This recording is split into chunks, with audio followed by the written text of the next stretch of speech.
అది అంటే వాళ్ళు నిజంగా మేము గుడ్లు కొన్ని చూసేసారా, లేకపోతే మేము గుడ్లు కొన్ని షాప్ ఏమైనా వైసీపీ ఆలోచిస్తాను. ఇందాక నేను ఎవరు చెప్పేస్తారేమో అనేసి. లేకపోతే సార్ జగన్మోహన్ రెడ్డి రాకపోవడానికి కారణాలు ఏంటే సార్? ఒకటి, తిరుపతిలో అల్లకల్లోనం సృష్టించి మత కల్లోనం తీసుకొచ్చి పెద్ద ఎత్తున రాద్ధాంతం చేసి ఏదైతే కోనసీమలో ఏదైతే గతంలో తునిలో జరిగిందో అలాంటి ఇన్సిడెంట్ చేయాలని ప్లాన్ చేశాడు. కానీ నిన్నటి రోజు పవన్ కళ్యాణ్ గారు చంద్రబాబు గారు నిన్న రాత్రి మంచి స్టేట్మెంట్ ఇచ్చారు. వాళ్ళ పాపాన వాళ్ళే పోతారు, ఎవరు ఎక్కడ అడ్డుకోవద్దండి, ఏం జరగాలో జరుగుతుంది, విషయం టీటీడీ చూసుకుంటుంది, విజిఓ విజిలెన్స్ వాళ్ళు చూసుకుంటారు, మీరు సాయంత్రం వాళ్ళు రెచ్చగొట్టే ప్రయత్నం చేస్తున్నారని తెలియగానే మేమంతా పొద్దున ఈరోజు ప్రెస్ మీట్ పెట్టి పవన్ కళ్యాణ్ గారు చంద్రబాబు గారు ఆదేశాలు పాటిస్తున్నాము, వాళ్ళ పాపాన వాళ్ళే పోతారు, వాళ్ళే నాశనం అయిపోతారు, టీటీడీ డిక్లరేషన్ సంగతి చూసుకుంటుంది, చట్టం తన పని చేసుకుంటుంది చెప్పి చెప్పడంతో ఎక్కడ గొడవలు జరగవే.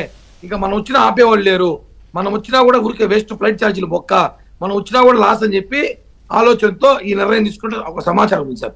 ఎందుకంటే వాళ్ళు ఇప్పటికే 20,000 మందిని వైసీపీ కార్యకర్తలు 20,000 మందిని తిరుపతి చుట్టుపక్కల ప్రాంతాల్లో డంపింగ్ చేసుకున్నారు అన్ని హోటల్లో జగనన్నతో పాటు వెళ్ళడానికి.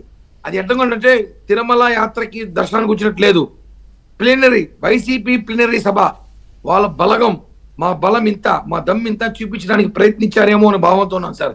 ఎప్పుడైతే మేము ఎవరం కూడా అడ్డుకోవరానైనా నీ పాటి నువ్వు పోయి దర్శనం చేసుకో, కానీ డిక్లరేషన్ ఫామ్ సంతకం పెడతావు లేదు నీ కర్మ, ఆ దేవుడు చూసుకుంటాడని చెప్పేసరికి మొత్తం ప్లేట్ బ్రాయించినాడు. ఇంక నేను పోయినా కూడా వేస్ట్, అక్కడ ఇలాంటి గొడవలు జరగవు, అక్కడ శాంతి భద్రత కంట్రోల్లో ఉన్నాయి, ఎందుకంటే ఎయిర్పోర్ట్ లో కూడా పంపిస్తారో తెలియదు అనే ఆలోచనతో ఈ కుట్రకి తెరపడదని చెప్పి ఆలోచనతో జగన్మోహన్ ఆగిపోయాడు తప్ప జగన్మోహన్ రెడ్డి ఇక్కడికి వచ్చిన డిక్లరేషన్ ఫామ్ లో సంతకం పెట్టాల్సి అందరికీ తెలుసు. ఆయన ఒప్పుకున్నాడు కదా సార్, ఓపెన్ గా ప్రెస్ మీట్ లో చెప్పాడు కదా, నేను రాత్రిలో బైబిల్ చదువుతాను, బయటకు వచ్చి నేను హిందూ మతాన్ని గౌరవిస్తా అంటే ఈ మాట బయట పెట్టడానికే, ఈ మాట బయట రావడానికే ఈ రోజు ఈ 2 రోజులుగా హిందూ మతాల పెద్దలందరూ కూడా అంత రాద్ధాంతం చేసిన వాస్తవం ఏమంటే జగన్ నోట్లో నుంచి మాటి బయటికి ఏమొస్తుందని. ఈరోజు జగనే భ్రష్ట్ అయిపోయాడు, తన నిజాన్ని ఒప్పుకునేశాడు, ఓపెన్ గా బయటకు వచ్చి ఈ జనం హిందూ మతాలు తిరుపతి స్థానికులు వెంకటేశ్వర స్వామి భక్తులు భారతదేశం అంతా ఒక్కసారిగా నువ్వు డిక్లరేషన్ సంతకం పెట్టాలని దాడి చేస్తే ఈరోజు జగన్మోహన్ రెడ్డి భ్రష్ట్ అయిపోయాడు. అవును నేను బైబిల్ ముక్కుతాను, బైబిల్ చదువుతాను, నేను మిమ్మల్ని కూడా అంటే ఆడ న్యాయం చేస్తా ఈడ న్యాయం చేస్తా, మీరు నన్ను నమ్మండి, మీరంతా గొర్రెలు, నేను కోసేసుకోవాలంటే ఎవరు నమ్ముతారు సార్?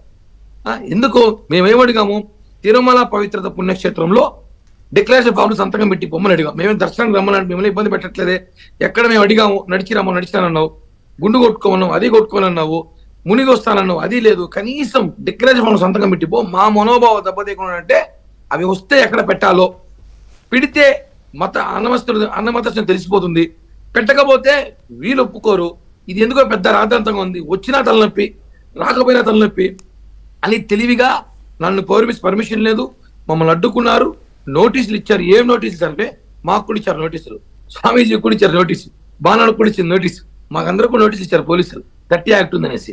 ఆ చిన్ని నోటీసుకి జగన్మోహన్ రెడ్డి భయపడిపోయాడంట. ఏం నోటీస్ సార్? క్రిమినల్ కేసులు ఆయన మీద 30కి పైగా పెద్ద పెద్ద క్రిమినల్ కేసులు ఉన్నాయి. దానికి భయపడిన జగనన్న, సోనియమ్మని ఢిల్లీలో ఆడుకున్న జగనన్న, సోనియమ్మ ముందు తొడగొట్టిన జగనన్న ఇక్కడ ఇచ్చి ఇంత నోటీసు భయపడాడంట. ఆ నోటీస్కి రాలేదంట ఆయన. ఇవన్నీ ఎందుకు సార్? జనము తెలుసుకున్నారు. అతని కానీ వస్తే ఖచ్చితంగా మేము ఎవరు అడ్డుకునే ప్రసక్తే లేదు. నిన్నటిదాకా అడ్డుకోవాలనుకున్నాం, మా పార్టీ పిలుపు మేరకు గౌరవం ఇచ్చి కామైపోయాం.